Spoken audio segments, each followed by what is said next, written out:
علينا سفرنا هذا واتب عنا بعده اللهم إنا نسألك في سفرنا هذا البر والتقوى ومن العمل ما ترضى.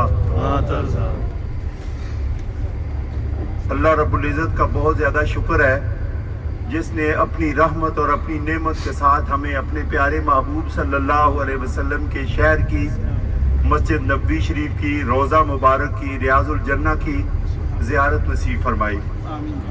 جس کو جتنی عبادت کا موقع ملا اللہ سب کی عبادتوں کو قبول فرمائے اور سب کی دعاؤں کو اللہ اپنی بارگاہ میں قبول فرمائے. اور جب ہم یہاں سے واپس جائیں تو ہماری زندگی میں پہلے سے زیادہ دینداری ہو, پہلے سے زیادہ حضور پاک صلی اللہ علیہ وسلم کی محبت اور عشق ہو, پہلے سے زیادہ ہم دوسرے مسلمانوں کے اور انسانوں کے خیر خواہ ہوں, اور ہمارے اندر زیادہ سے زیادہ اللہ تعالیٰ اچھائی اور بھلائی اور نیکی صلاح اور فلاح پیدا فرما دے. آمین برحمتک یا ارحم الراحمین. ہمارا یہ سفر مدینہ منورہ سے مکہ مکرمہ تک کم و بیش 6 گھنٹے کا ہے, اس سے زیادہ بھی لگ سکتے ہیں. راستے میں ہم 2 جگہ کھڑے ہوں گے. ایک تو ابھی تقریباً 20 منٹ کے بعد جہاں پر احرام باندھے جائیں گے اس جگہ کا نام ہے ذوالحلیفہ. وہاں سے ہمارے پیارے پیغمبر صلی اللہ علیہ وسلم نے اپنے حج کا عمرے کا احرام باندھا ہے. بہت خوبصورت, بہت بڑی مسجد, بہت زیادہ وضو خانے, غسل خانے, ساری سہولتیں وہاں موجود ہیں. وہاں ہم 2 رکعت پڑھ کر انشاءاللہ تعالیٰ اپنے احرام کو شروع کریں گے. صرف یہ چادر لپیٹ لینے سے احرام نہیں ہوتا. احرام ہوتا ہے جب آدمی منہ سے نیت کر کے, دل سے نیت کر کے اور لبیک پڑھ کر اپنے آپ کو پابند کر دیتا ہے کہ اب میں احرام کے اندر ہوں. تو یہ عمل ہم انشاءاللہ تعالیٰ وہاں سے شروع کریں گے.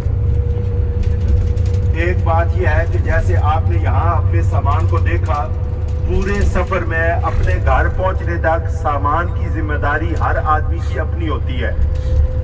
کوئی کسی کے سامان کی ذمہ داری اس لیے نہیں لے سکتا کہ کوئی پہچان نہیں سکتا. اب جیسے ہمارے شہزادہ صاحب یہاں کھڑے ہیں اور سامان کمرے میں ہے, وہ ہوٹل والے کہتے ہیں ہم لے کر آئیں گے, لیکن لے کر تب آئیں گے جب آپ ان کو دیں گے, ایک دفعہ ان کے حوالے کریں گے. کمرے کے اندر جا کر وہ سامان اٹھاتے بھی نہیں, اٹھانا بھی نہیں چاہیے. جب کمرے سے ہم باہر نکال کر ان کو کہتے ہیں یہ میرا سامان گاڑی تک پہنچائیں, پھر وہ لے کر آتے ہیں. یہ روضہ مبارک کی زیارت کر لیں. ماشاءاللہ ماشاءاللہ. السلام علیکم یا اہل القبور, یغفر اللہ لنا ولکم, انتم سلفنا ونحن بالاثر. اللہم ارزقنا زیارت نبیک و شفاعت حبیبک صلی اللہ علیہ وسلم. اللہم ارزقنا زیارت نبیک و شفاعت حبیبک صلی اللہ علیہ وسلم.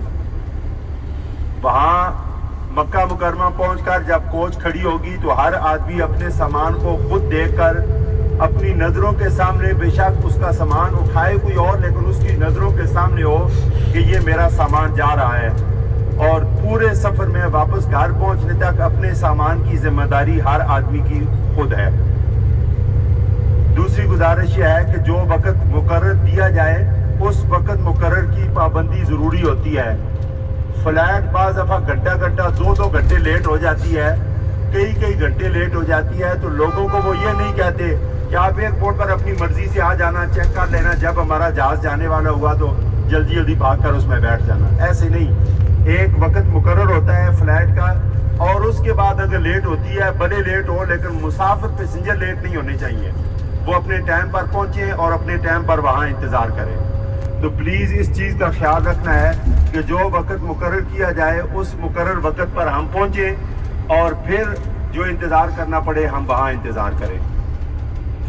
انشاءاللہ ہمارا ہوٹل جس طرح یہ بہت قریب تھا, اور ہمارے بزرگوں نے, عبدالغفار عابد صاحب نے ہمیں بہت ساری اپنی دعاؤں اور شفقت سے نوازا. اللہ ان کو صحت اور عافیت اور سلامتی نصیب فرمائے اور ان کی شفقت قائم دائم رہے.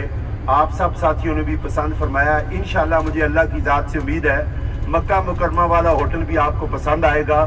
وہ بھی بہت قریب ہے, یہی کوئی